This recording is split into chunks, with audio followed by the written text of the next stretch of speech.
Well, you can tell it's a Friday when I'm here without Jane, because Debbie Harry's blasting out. So Jane's gone to a show in London called Stitch, all about sewing. Unfortunately, I don't think it's about sales, but hopefully she can have a great time there.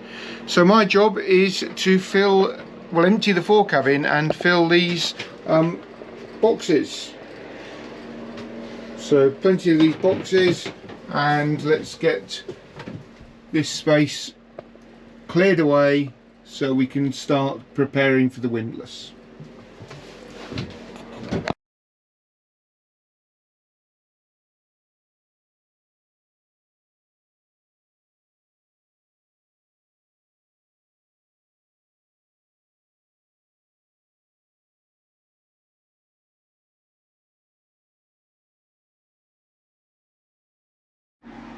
Now that I've emptied the Forecabin, let's have a look at the space. As we've been making our plans, one of the challenges is that isn't actually a 6-foot bed. Quite a bit less, unless you sleep with your head right in that corner and your feet going over to that corner when it's just about 6 foot. But that means you can't have two adults sharing that foot space.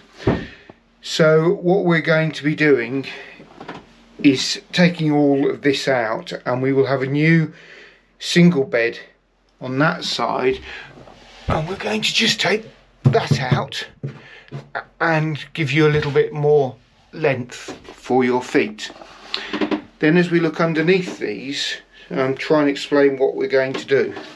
So on this side you can see our anchor is temporarily stored and the chain.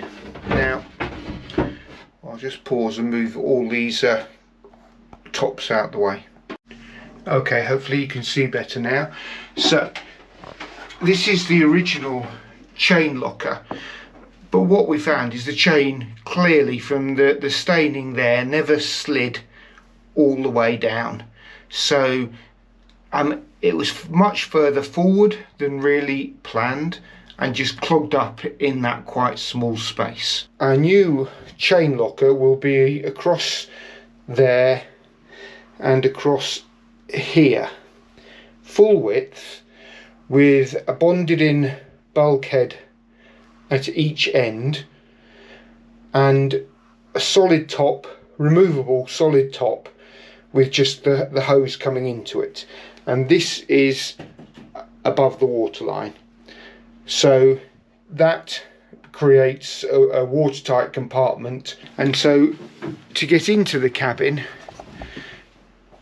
that'll be the top of the water tank, so there'll be one step onto the water tank that will be set at a level so that when you are on the bunk you can sit with your feet comfortably on top of the water tank. And we will make this door a wider keyhole door because currently it's narrower than our shoulders. So you climb in and step into the bunk, so no pretense that you've got standing headroom in here, which you just about have, but at the moment all those steps actually mean it's quite hard to get in and out of the hatch. This way you'll have an easy step onto the water tank, you can open the hatch, you can step on the bunk and get out easily. And so for the person using that cabin, the heads where I am now, which has got full standing headroom, becomes their changing area where they get dressed. So a door in that keyhole will open up and block off the toilet, so you've got plenty of space here to stand and get changed without having to look at the toilet while you're doing so. And this sliding door to the main saloon will also be replaced with a hinge door, and this doorway will also be made wider at the top so that again our shoulders can fit in it.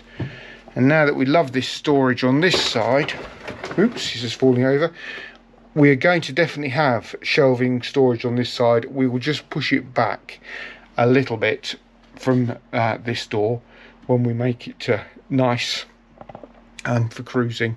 So we get all the storage, but you get a little bit more shoulder room in here.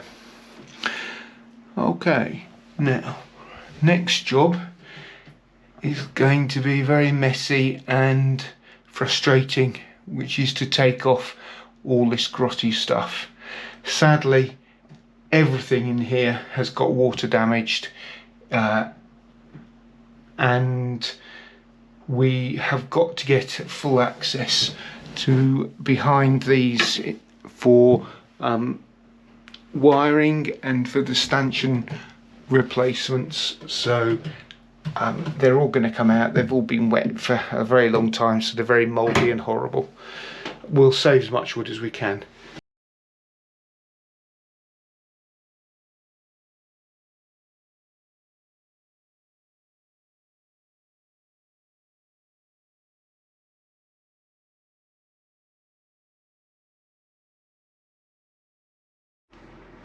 I don't know how much of that time lapse is going to show anything useful, so you may not have seen this, but this is now with the bunks removed. This bulkhead here, where I've temporarily put the chain as if it was in the original locker, is going to be good enough to reinforce. I'm not quite sure. Yeah, it goes right to the whole side here. Here we've got the lining still, but take the lining off and we can reinforce this bulkhead as the forward end of our new chain locker, making it a tough watertight bulkhead. And then the aft bulkhead for the chain locker will be just hit across here where my feet are, giving it a much larger space, getting it nice and low. And then from there to about this high is going to be a built-in water tank, which will make up for the water tank space we've lost through doing the putting the batteries in the bilge. Time for a coffee now, but sadly I can't actually get to the galley to make myself a cup of coffee. So a bit of tidying up first and then a nice cup of coffee. And for the record, this is why we don't want vinyl linings in the future. The glue gives up, you get all that foam just falling everywhere, it's been dust behind there going mouldy, and this will last forever. It won't rot. It's disgusting stuff to leave around, so best not to use it at all. We're going to have painted wood and it will be easier to keep clean, maintain. It won't stop us getting access to things behind it, and it won't be this absolute nightmare when it comes to disposal. So say no to vinyl. And while I'm ranting, can we ban screw heads hidden underneath glued on veneer or glued on formica in this case? It means it's just totally impossible to not cause massive damage if you need to change something, if you need access to fix a hole or repair something. So don't do it. Demolition continues. The veneer on here just fell off, wasn't fastened on at all. Not sure yet how I'm going to get that piece off there, but I'm just clearing the side here. We will be fitting insulation to come out level with these stringers, but you can see mould spores behind here, which you really don't want behind your bed. Ready to take the last screws out for this panel there. This side it's tabbed onto the thin ply lining, so I have to cut down there to free it. That should allow me to take this bit off. Then there's a wood soffit here that can come off. This wood soffit here can come off, and then the same on the other side. The cupboard fronts were just nailed in place, so they just pulled off in one piece. I'm not sure if we're going to be able to reuse them because they are mostly holes for the hatches into the cupboards, and a very specific shape, but we're keeping them for the moment. Nice rusty screws which are from the hinge for the forehatch, hidden behind the vinyl, the plywood, for 45 years, and some of them very corroded. And then look at this lovely amount of dust on top of that plywood there. That's the forecabin completely cleared now.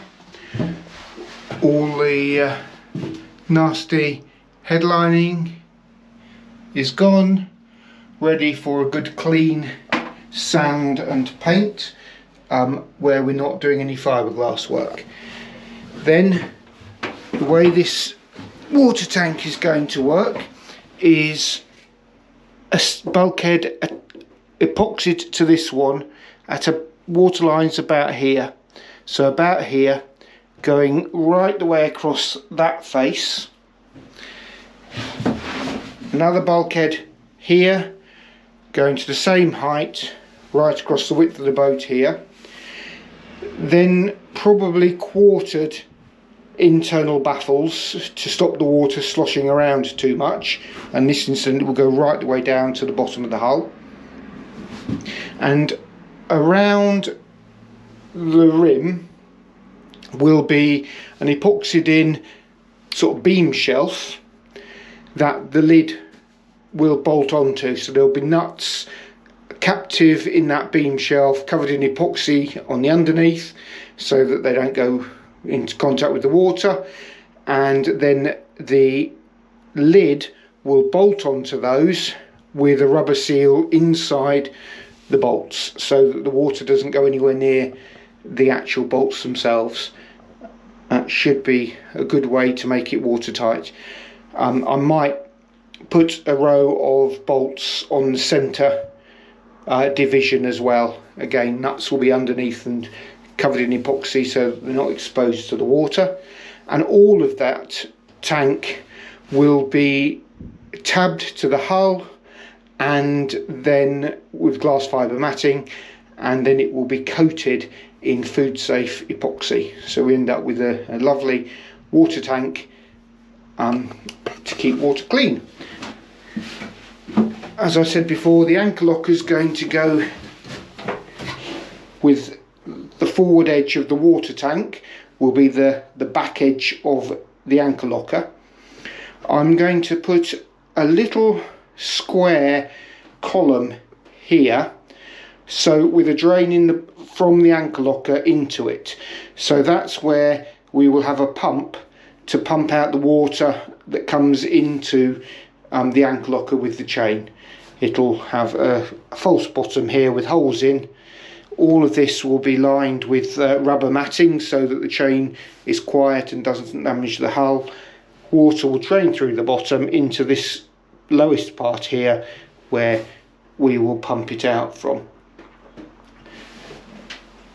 What we'll do here is, once we've done the rest of the structure to give strength, we'll temporarily cut this structural bulkhead out, and a new top with rails fixed epoxied to the hull will go from here right the way forward to the bow, and then we will put in a piece to make the bow sort of triangular, coming down the slope of the bow with closed cell expanding foam behind it as the crash barrier.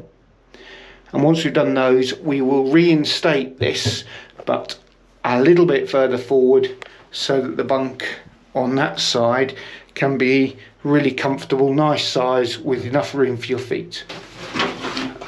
The chain currently comes through a hole just where I'm pointing up there, but the windlass is going to be at deck level just forward of here. So what we will do, I think, now is build a slide so that when the chain drops through the deck, it will drop a little way vertically, and then a low friction slide to take it to the side, turn a gentle corner, and then slide down into the anchor locker. And we'll line that slide with HDPE, very low friction plastic, so that the chain can snake its way down. And we'll have a removable lid off on the slide, so the chain's normally hidden, but if there's a jam or anything we can easily get to it. And by going from there sideways, that's how we clear the space so that the hawse pipe for the chain doesn't take space away from the bed. So the reason for taking all of that off, that one was glued on, it's not quite all off yet, is we've got to build a structure the other side of that, which is where the old anchor locker is, to support the windlass. So we will be needing to bolt through. Thanks for watching. If you enjoyed it, give us a thumbs up.